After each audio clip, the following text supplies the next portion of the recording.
I'm extremely proud and pleased to have this panel. We have an exemplary set of participants. So before we jump into the questions, I'd like to kind of zip down the line, please, and very briefly in 30 seconds or so, introduce yourself and your illustrious careers, if you can, if that's indeed possible. So Barbara, please, may I start with you? I'm Barbara Grewe. My background is as a lawyer and national security professional. I was a senior counsel on the 9/11 Commission, and then took that experience to MITRE, where I worked on implementing the recommendations of the 9/11 Commission, but then transferred into cybersecurity and doing cyber risk management for the government of Japan. And then currently a visiting scholar at Jesus College, Cambridge, where I'm doing research into a new framework for the government's approach to cybersecurity. Thank you. Jamie, please. I'm Jamie MacColl. I was a professional musician for about 15 years, and then I saw the DSIT advert about moving into cyber, the famous one with the ballet dancer, and I thought I'll do that instead. Slightly rewriting history, but I am a senior research fellow at the Royal United Services Institute in the cyber and tech team, where I lead our work on UK cyber policy. Thank you. And finally, Catherine. And you need to know that also Jamie backstage was saying that the last time you were in Glasgow was for a gig. But this is way better. What could be better than Cyber UK? My name's Catherine Day. I'm basically a biological anthropologist, which means that the way in which I look at the world is through the lens of how well set up we are to survive and thrive. I also spent 25 years in government, mainly working on national security and international stuff, and left last year because it took me too long to realize that this is not a rational way to run a country or to run a species, actually, to be human and to survive in the world today. So in my new chapter, I'm dedicated to figuring out a different way of doing it. And I've co-founded something called the National Strategy Project, which is creating a different way for large groups of people, a country, to think, to decide, and then to act together. Thank you. So there are, I think we all recognize that to make big changes, be it in technology, in process or similar, takes time. And it's always really tempting to kind of put those off and focus on the near term. So Barbara, I'd like to turn to you first and say, what lessons can we learn from outside our cyber echo chamber? And what actions can we take now that will shape the trends, the policies, and the technology evolution for the next decades, in your experience? So the question of this panel is in the future looking back, but I think we need to start looking back at this point in time. Winston Churchill said those who don't learn from history are doomed to repeat it. And so I'd like to go back to some of the findings of the 9/11 Commission, where they identified 4 specific failures in the government prior to the attacks. These were a lack of imagination, failure of policy, failure of capabilities, and failure of management. So for imagination, the government took the threat seriously, but did not muster the effort that you would expect against a first, second, or even a third rank enemy. In policy failures, we either didn't have the policies in place, or even worse, we had an information sharing policy from the Attorney General that people in the government just flaunted and ignored.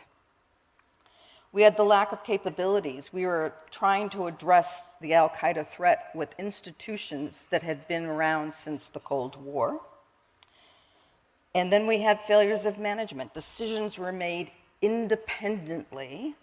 The CIA and FBI didn't think they were on the same team. We didn't have unity of effort. So how does this apply in the cyber realm? Well, all of these issues still apply in government.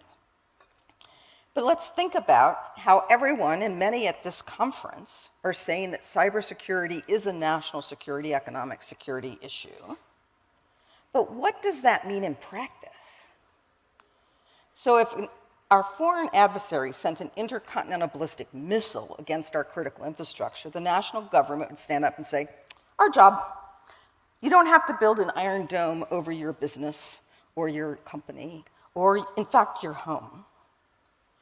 Yet when these foreign adversaries use a different kind of weapon that could have the same or even greater consequences, the government says, it's on you. We have effectively ceded national security and economic security to the CISOs and the boards of companies looking for profits. So for example, if you looked at Jaguar Land Rover, do you think that the board, when they're making decisions about their cyber activities, considered the fact that an attack against that company might take 2.9 percentage points off the country's GDP? Probably not.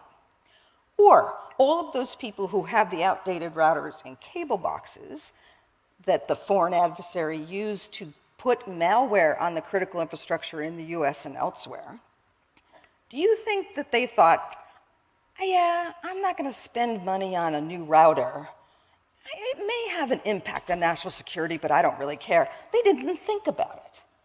Yet those vulnerabilities had huge impact on our national security.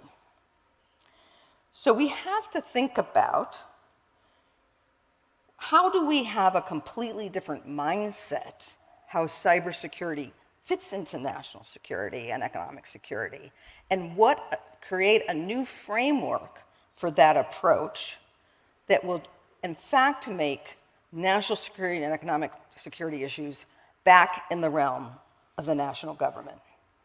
We don't need a lot of imagination for what is going to happen to us. We know who the opposition is, we know what they're capable of, and we actually know how they do it. We didn't have that for 9/11. So do we have any excuse for not stopping it now? Thank you very much. Catherine, Jamie, would you like to build on any of that? Yeah, so I was thinking about this yesterday as Richard was opening his speech and talking about the analogy of when he was driving in the rain and there was a terrible storm, and he realized that he had a responsibility as a driver to drive safely, and so did all the other drivers on the road.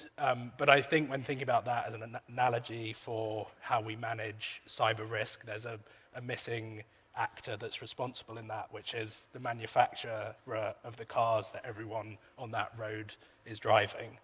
Because over time, we developed safety and security standards that every car manufacturer had to meet, or what we'd consider minimum security controls like seatbelts. It still feels like we are very far away from that with enterprise IT in terms of shifting some of that responsibility and liability onto vendors and manufacturers. And I think if you look at the history of most technologies or industries, that is not an unsolvable problem, but it does take, I guess, political will and people caring about it enough to change it. And I think we do have a bit of a tendency to treat tech and IT as if it's something unique, but all these problems have been solved before. Thank you. Catherine, anything on that? Yes, so I think two things. I think that with Barbara, you have heard the most important thing that each of us has to walk away with. I don't want to see another report ever that says there's been a failure of imagination. I think it's completely wonderful that you've started this short story competition, that you've got a musician on the panel, that you're getting us to engage creatively with some of the stuff that we all do and have all shared responsibility for. I don't think that we ever have the imagination that we need, really. The future, the only thing we can be certain of is that the future is going to look completely different to what it does now. At the same time, I think that there is a lot of truth in hardly any crisis. I can't think of a crisis over my 25-year career in government that was actually a surprise. They've all been foreseen one way or another, but what we have lacked successively, and I wish we would learn from it, is the imagination and the discipline to think through what that means and to get our house in order. The second thought that I had, just sparking off what you said, Barbara, is do we actually know who the adversary is? Because I'm really struck in the world today where more and more of us are spending more and more of our lives in cyberspace, and we're seeing our basic ability, our basic human ability to think, be eroded. So I have 16-year-old and 8-year-old daughters.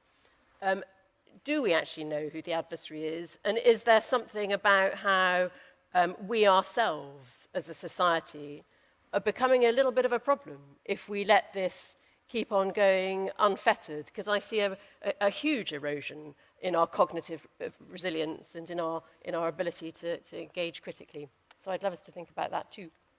Thank you very much. So Jamie, turning to you, we've got a lot of burning issues right now. I think it's fair to say. How should we balance that short and long-term action in your view? Yeah, we do have a lot of burning issues. I think it's very hard at the moment to know who to choose to listen to, who is right when predicting future outcomes. I mean, look at the news around Mythos and AI over the last week or two. It's just a constant flood or tsunami of information. Some of it fact, some of it marketing, some of it hype.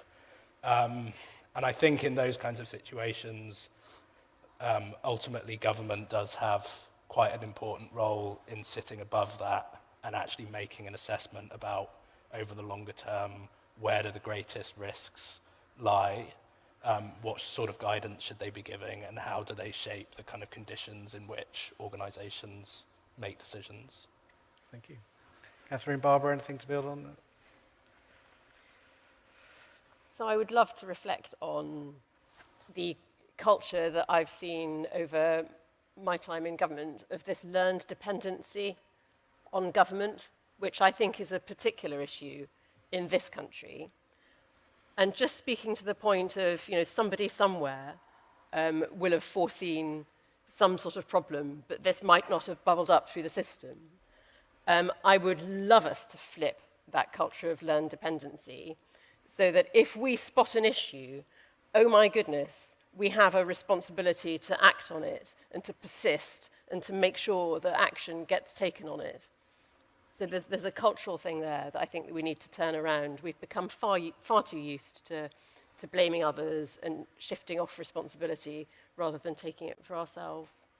Yeah, and we definitely have conversations internally, and the coaching I give the teams as well is, it is not about what we achieve and our careers. It is about the legacy we build and iteratively build for the next. And so some of this longer term stuff requires people to be almost selfless. And sometimes that isn't a natural behavior that comes to people in terms of the incentive structures in which they operate. If I might just Please. add quickly, I think it's important that the team have both firefighters and visionaries. Yep. You have to have both, but you have to realize if the house burns down, that's a problem. Yes. So you want to stop things before the house burns down.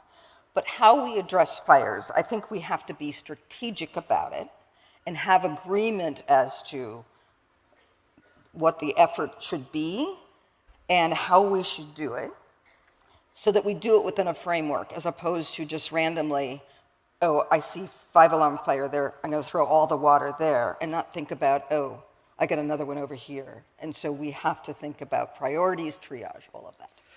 So Catherine, thank you for that, Barbara. So Catherine, turning to you, you have a unique position. You've had a unique career, I think, from where you sat within the Cabinet Office. Why is it hard for big organisations to make kind of evidenced long-term decisions? And specifically, why is it so challenging for governments in your experience, please? Thank you, Ollie. A big question. We simply haven't set ourselves up from where I'm sitting as a society or in government to be able to look at the long term. And there is a big systemic component to this, but also a really, really human component, the culture and the mindset that just comes naturally to humans, how humans are, drives us towards the short term. So I grew up in Northern Ireland, height of the Troubles, so lived every day with the experience of state failure, basically. We were terrified. At school there were bomb threats every week. And that really brought home to me how much we take for granted as a society, and how little thought we collectively give to, what do we do in the long-term public interest? And it's why I came into government in the first place, actually. I was curious about that. Surely, if any part of our society bore responsibility for the long term, it would be our great civil service, our great public service dedicated to the public interest. What I realized, and it took me 25 years to realize it, is that we have built a system in which the incentives are inherently short-term. We have made it impossible for ourselves, the way in which we've set up the UK, with our 5-year political cycles, with our politically led system, to take decisions that can reliably stick over the long term. So my first answer to this question is we have to address that. We have to recognize this gap and come together to fill it, to build that organization that is responsible for the long term and that does hold the long term. I think this looks different to anything that we've got right now. I want to talk about the culture and the mindset here as well, because over 25 years on and off, I've advised the last 8 prime ministers and cabinets one way or another. And you serve up decisions to these people who are just people, amazing people. They've stuck at it to get into those positions, but people with the limited life experience that we each have, they know what they know. Very often they're thrust into these positions of taking huge and consequential decisions that might cause them to either win or not have as much capability to win a coming election. Government investment in resilience isn't much fun. There's not much that you can show for it unless a pandemic comes along. Largely, that sort of investment is measured in what doesn't happen rather than what does. So our culture, our mindsets, the people at the heart of this system, we haven't incentivized us to think properly about the long term. We don't have a culture beyond government that encourages that. I mean, goodness, just look at the papers this last week, who'd put themselves in that line of fire. Until we shift those things, and that I see basically as a function of leadership, we can't expect to be thinking long term. Jamie, and if I ask the same question to you from your interactions with the private sector and the work that you've been doing in ransomware, what are you seeing at attentions here? Why are organizations really struggling to kind of deal with that long-term consideration? I mean, I do think with cybersecurity specifically, we have a really long-standing problem with the kind of lack of evidence, data, metrics against which we can assess what works and what doesn't work. So as an organization, how do I prove return on investment in particular cybersecurity controls? That's one of the reasons why I enjoyed a talk by Daniel Woods, who's a researcher at the University of Edinburgh earlier, because he is actually doing proper research into what is the evidence around specific cybersecurity controls. And I think similar problems exist for vendors as well in terms of, what's the market advantage I gain from investing in security and how do I evidence that to senior decision makers. And then I think government has many of the same problems as well in terms of assessing the effectiveness of different policies. As you say, I work predominantly on ransomware policy. It's very hard for me, based on the evidence and data we have about ransomware in the UK, to say on a given year, are we doing a better or worse job? There's no mandatory reporting.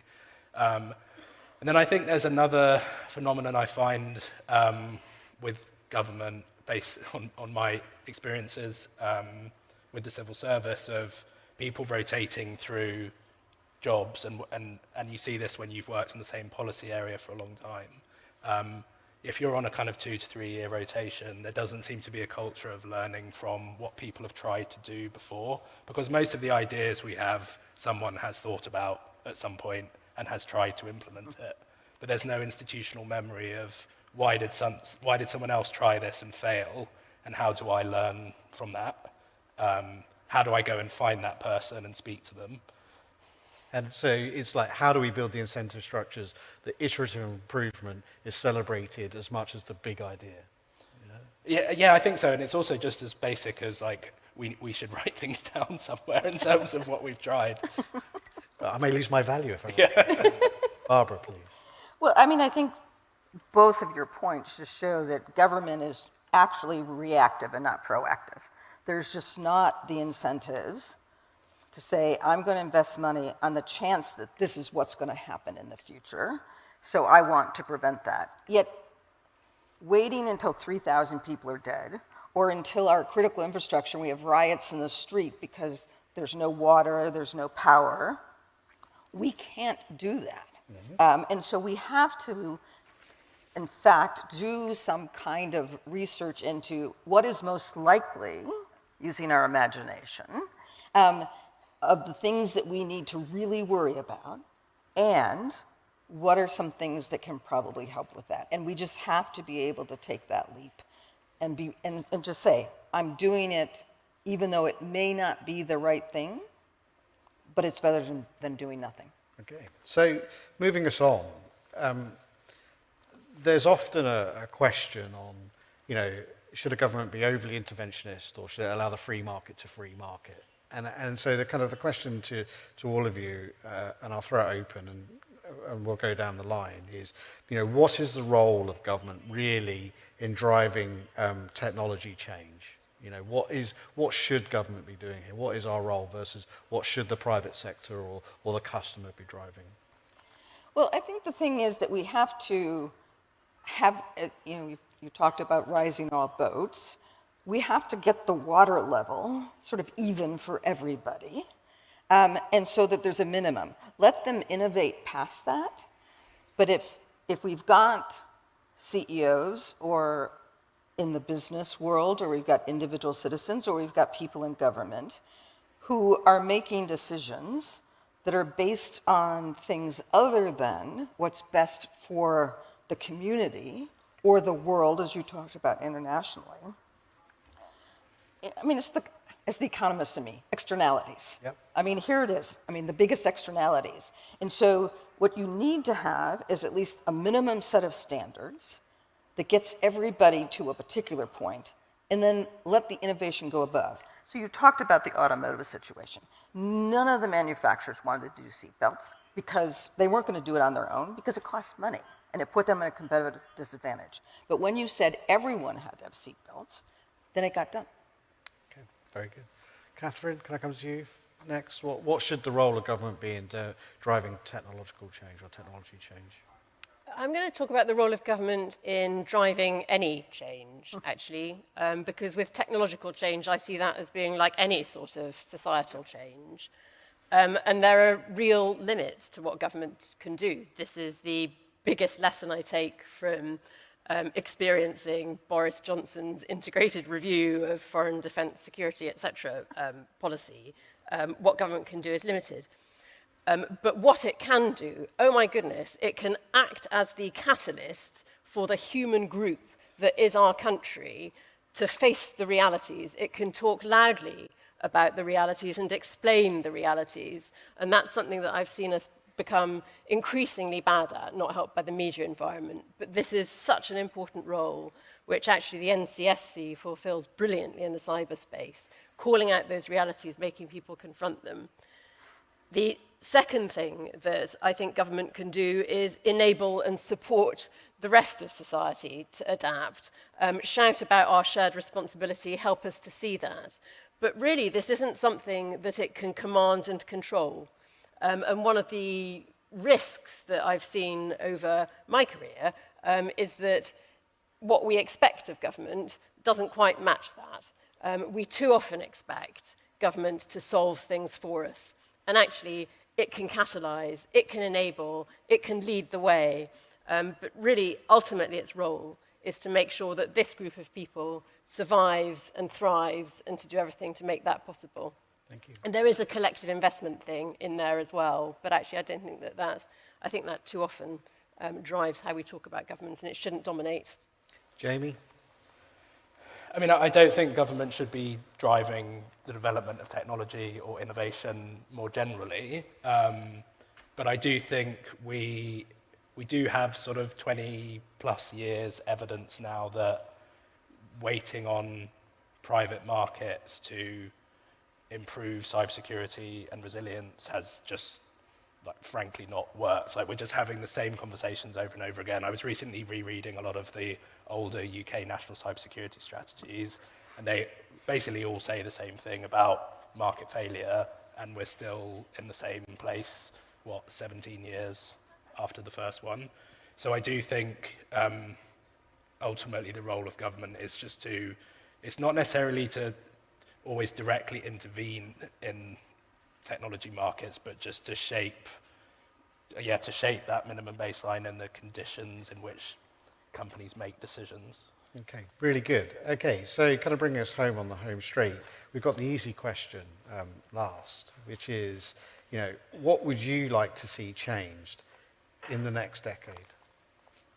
So if you're sitting where I'm sitting, or you're sitting where ultimately decision-making are, if we really want to achieve our aims, which is to have a cyber-resilient, confident country that can adopt technology at pace, what are the changes that we're going to need to see over that decade? What would evidence that to you? Who's going to be brave enough to go first on the massively open-ended question, which we will all be judged and marked on at some point in the future?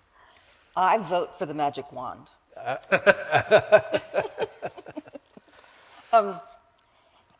You and I have had a chance to talk about this privately, about how do we rethink the relationship between government and industry, and even the citizenry, and think about what kind of things indicate where government should intervene and where it should step back.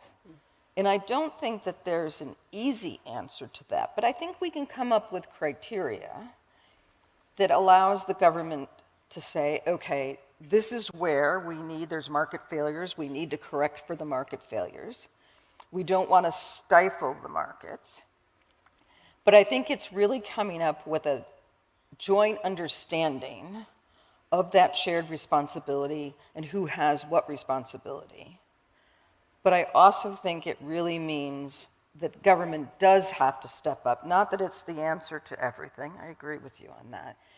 But there are ways it has to step up. It has to use imagination. It has to set the policies. It has to have management. You have to have unity of effort. And that unity of effort is not only within a single government, but it has to be internationally, because it doesn't work if you're just in your own little ecosystem. Thank you. Jamie? I mean, this is more of a specific thing, I think maybe just I've been thinking about in relation to Mythos in particular, but having an open source software ecosystem that is properly maintained and secured and supported by government and larger vendors is something that I think will be essential if we're to survive the next decade. And then I think another area is, I think Kieran Martin has been speaking very compellingly over the last year or so about the need to treat resilience, or cyber resilience, in the same way that we do data protection, and that it being a essential part of how every organization in this country does business. And I think if we could reach that point in the next 10 years, that would also be... and what do you think it will take to achieve that? Because I don't think anyone disagrees that's got to be the end state. What do you think is not true today that needs to be true for business to treat it in that way? I mean, we had to legislate and regulate data protection in the end. Sorry, I realise this whole panel is going to come across as very pro-government, but No. sorry.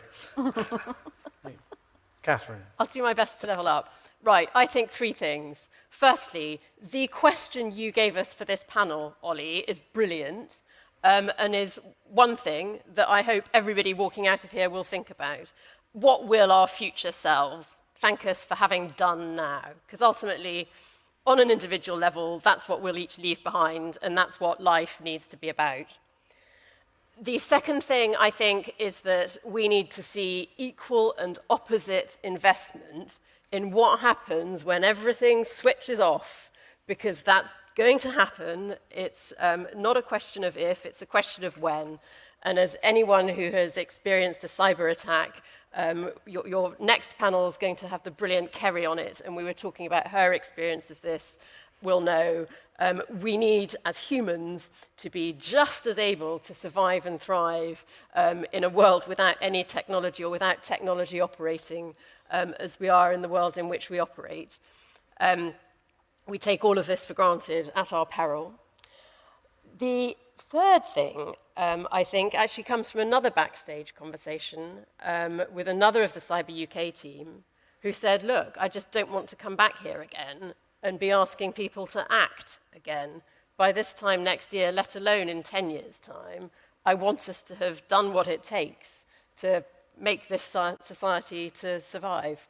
So my one thing is please go away from here and plan for that offline world. Be ready for it, because that's what we need most of all. And as someone that went through the streaming media outage of 2025 in my household and the absolute disarray that then resulted, I deeply sympathise with that. So, closing thoughts, please, because it's easy to say, what would we do now that our future versions of ourselves or future iterations of ourselves would thank ourselves for?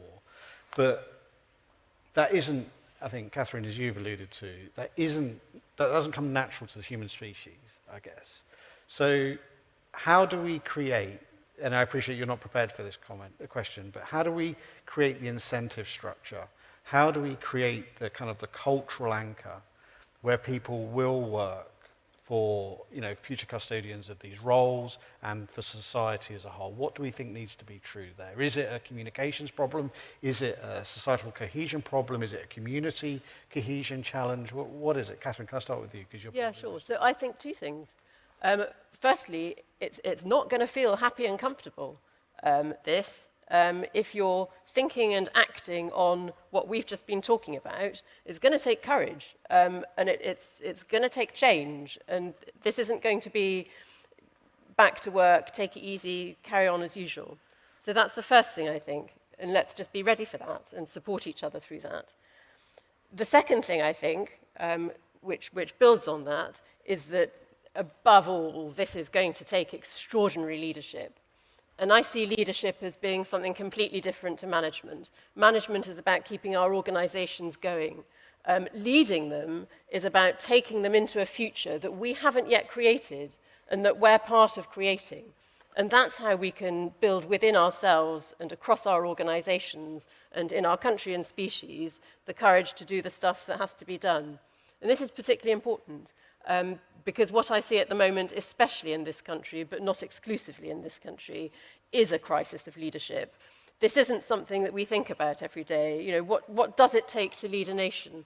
What's my part? Each of us has a part in this. What's my part in making this country, this organization, this community I'm part of, a little bit better?